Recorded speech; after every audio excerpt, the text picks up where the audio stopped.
नमस्कार। आप देख रहे हैं विजडम इंडिया न्यूज। स्वागत है आपका कार्यक्रम आज के इतिहास में। सबसे पहले जानिए आज के बारे में। आज तारीख है 18 अगस्त 2025, दिन सोमवार। हिंदी कैलेंडर वैदिक पंचांग के अनुसार आज कृष्ण पक्ष की दशमी तिथि है। विक्रम संवत के अनुसार सन 2082। तो आइए बात करते हैं 18 अगस्त की। आज के इतिहास में 18 अगस्त की तारीख क्यों इम्पोर्टेंट है आपको बताते हैं। तो सबसे पहले बात करते हैं साल 1700 की। 18 अगस्त 1700 को जन्मे पेशवा बाजीराव प्रथम मराठा साम्राज्य के इतिहास में एक ऐसे योद्धा और नेता थे जिनकी गाथाएं आज भी प्रेरणा देती हैं। वे मात्र 20 वर्ष की आयु में पेशवा बने और अपने अद्वितीय युद्ध कौशल, रणनीतिक सोच और अदम्य साहस के कारण अजेय बाजीराव के नाम से प्रसिद्ध हुए। उनके नेतृत्व में मराठा साम्राज्य ने न केवल दक्षिण भारत बल्कि उत्तर भारत तक अपनी सीमाओं का विस्तार किया। उन्होंने मुगलों, निजामों और अन्य शत्रुओं को कई निर्णायक युद्धों में परास्त किया और अपने जीवन काल में एक भी युद्ध नहीं हारा। बाजीराव प्रथम का शासनकाल मराठा साम्राज्य की शक्ति और गौरव का स्वर्णिम काल माना जाता है। वे न केवल युद्ध भूमि में तेज और निर्णायक थे, बल्कि प्रशासनिक मामलों में भी दूरदर्शी दृष्टिकोण रखते थे। उनका व्यक्तिगत जीवन भी अनुशासन, निष्ठा और त्याग से भरा था। उनकी और मस्तानी की कहानी आज भी प्रेम, समर्पण और साहस की मिसाल मानी जाती है। उनका निधन मात्र 39 वर्ष की आयु में हुआ, लेकिन इतने कम समय में उन्होंने ऐसा इतिहास रचा जो आने वाली पीढ़ियों के लिए वीरता, राष्ट्रभक्ति और नेतृत्व का प्रतीक बन गया। बाजीराव प्रथम का नाम मराठा साम्राज्य के साथ साथ भारतीय इतिहास में सदैव स्वर्ण अक्षरों में अंकित रहेगा। अब बात करते हैं साल 1900 की। 18 अगस्त 1900 को उत्तर प्रदेश में विजय लक्ष्मी पंडित का जन्म हुआ, जो भारतीय राजनीतिक, कूटनीतिक और अंतर्राष्ट्रीय मंच पर महिलाओं की अग्रणी प्रतिनिधि बनी। वे भारत के पहले प्रधानमंत्री पंडित जवाहरलाल नेहरू की बहन थी और स्वतंत्रता संग्राम के दौरान सक्रिय रूप से आंदोलन में भाग लिया। अंग्रेजों के खिलाफ संघर्ष के कारण उन्हें कई बार जेल भी जाना पड़ा। स्वतंत्र भारत में विजय लक्ष्मी पंडित ने कूटनीतिक क्षेत्र में अद्वितीय योगदान दिया। वे संयुक्त राष्ट्र महासभा की पहली महिला अध्यक्ष बनी, जो उस समय विश्व पटल पर भारत की बढ़ती प्रतिष्ठा का प्रतीक था। उन्होंने अमेरिका, सोवियत संघ और ब्रिटेन सहित कई देशों में भारत की राजदूत के रूप में कार्य किया और अंतर्राष्ट्रीय संबंधों को मजबूत किया। विजय लक्ष्मी पंडित ने महिलाओं के अधिकार, शिक्षा और सामाजिक न्याय के मुद्दों पर भी गहरी रुचि दिखाई।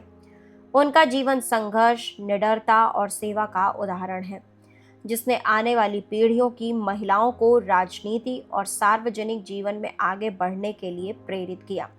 उनका नाम भारतीय इतिहास में एक सशक्त महिला नेता और दूरदर्शी कूटनीतिज्ञ के रूप में अमर है। अब बात करते हैं साल 1929 की। 18 अगस्त 1929 को बद्री नारायण का जन्म हुआ, जो भारत के एक सम्मानित लेखक और कवि के रूप में जाने जाते हैं। उन्होंने हिंदी साहित्य में अपनी विशिष्ट पहचान बनाई और अपनी रचनाओं में भारतीय समाज, संस्कृति और मानवीय संवेदनाओं को गहराई से अभिव्यक्त किया। उनकी लेखनी में सरलता, सहजता और गहन भावनाओं का अद्भुत मेल देखने को मिलता है, जो पाठकों के दिल को सीधा छू जाता है। बद्री नारायण ने कविता, कहानी और निबंध जैसी विधाओं में महत्वपूर्ण योगदान दिया। उनकी रचनाएं समाज में हो रहे बदलाव, जीवन के विविध पहलुओं और मानवीय मूल्यों को बड़ी संवेदनशीलता के साथ सामने लाती है। वे न केवल साहित्यकार थे, बल्कि एक चिंतक भी, जिन्होंने शब्दों के माध्यम से लोगों को सोचने और आत्ममंथन करने के लिए प्रेरित किया। अपने साहित्यिक योगदान के लिए उन्हें कई पुरस्कार और सम्मान प्राप्त हुए और उनकी रचनाएं आज भी नई पीढ़ी के लिए प्रेरणा का स्रोत बनी हुई हैं।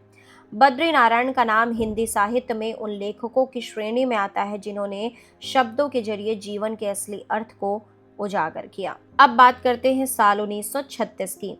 18 अगस्त 1936 को पंजाब में संपूर्ण सिंह कालरा का जन्म हुआ, जिन्हें दुनिया गुलजार के नाम से जानती है। वे हिंदी सिनेमा के सबसे प्रसिद्ध कवि, गीतकार, पटकथा लेखक, फिल्म निर्देशक और साहित्यकारों में गिने जाते हैं। गुलजार की लेखनी भावनाओं की गहराई, शब्दों की कोमलता और जीवन के सूक्ष्म पहलुओं को छू लेने वाली संवेदनाओं के लिए मशहूर है। उनका बचपन विभाजन के दौर की कठिनाइयों में बीता, जिसने उनके लेखन में मानवीय रिश्तों, दर्द और आशा की झलक को और गहराई दी।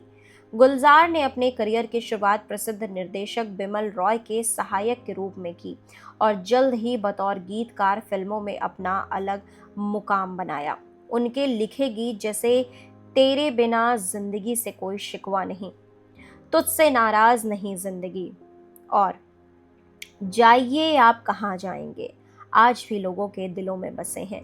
उन्होंने आंधी, मौसम, किताब और इजाज़त जैसी यादगार फिल्मों का निर्देशन किया, जो अपने सशक्त कथानक और संवेदनशील प्रस्तुति के लिए जानी जाती है। गुलजार को पद्म भूषण, साहित्य अकादमी पुरस्कार, दादा साहेब फाल्के पुरस्कार, ऑस्कर और ग्रामी सहित कई राष्ट्रीय और अंतर्राष्ट्रीय सम्मान मिले। कविता, कहानियों और गीतों में उन्होंने जिस तरह शब्दों में जीवन दिया, वह उन्हें हिंदी साहित्य और भारतीय सिनेमा में एक अमर शख्सियत बनाया है। उनका रचना संसार प्रेम, पीड़ा, उम्मीद और इंसानियत की गहरी समझ का आईना है। अंत में बात करते हैं साल 1945 की। 18 अगस्त 1945 को सुभाष चंद्र बोस का निधन हुआ, जो भारत के स्वतंत्रता संग्राम के सबसे साहसी और प्रेरणादायक नेताओं में से एक थे। उनका जीवन देशभक्ति, त्याग और अदम्य साहस का प्रतीक था। नेताजी के नाम से प्रसिद्ध सुभाष चंद्र बोस ने ब्रिटिश शासन के खिलाफ संघर्ष में एक अनोखा और आक्रामक मार्ग अपनाया। उन्होंने आजाद हिंद फौज यानी INA का गठन किया और तुम मुझे खून दो, मैं तुम्हें आजादी दूंगा जैसे प्रेरणादायक नारों से लाखों भारतीयों में स्वतंत्रता के लिए जुनून भर दिया। उनका निधन एक विमान दुर्घटना में हुआ जो ताइवान में हुई थी। हालांकि उनकी मृत्यु को लेकर कई तरह के विवाद और रहस्य आज भी बने हुए हैं। कुछ लोगों का मानना है कि उनका निधन 18 अगस्त 1945 को हुआ, जबकि कुछ इतिहासकारों और समर्थकों का मानना है कि वे इसके बाद भी जीवित रहे। सुभाष चंद्र बोस का योगदान सिर्फ सैन्य संघर्ष तक सीमित नहीं था, बल्कि उन्होंने भारत के युवाओं में आत्मसम्मान और स्वाभिमान की भावना को भी जगाया। वे मानते थे कि स्वतंत्रता भीख में नहीं बल्कि संघर्ष करके हासिल की जाती है। उनकी वीरता, दूरदर्शिता और नेतृत्व क्षमता ने उन्हें भारतीय इतिहास के अमर नायकों में शामिल कर दिया। तो देश दुनिया की बाकी खबरों के लिए आप लगातार जुड़े रहिए विजडम इंडिया न्यूज चैनल के साथ। चैनल को लाइक करें, सब्सक्राइब करें, शेयर करें, कमेंट करें।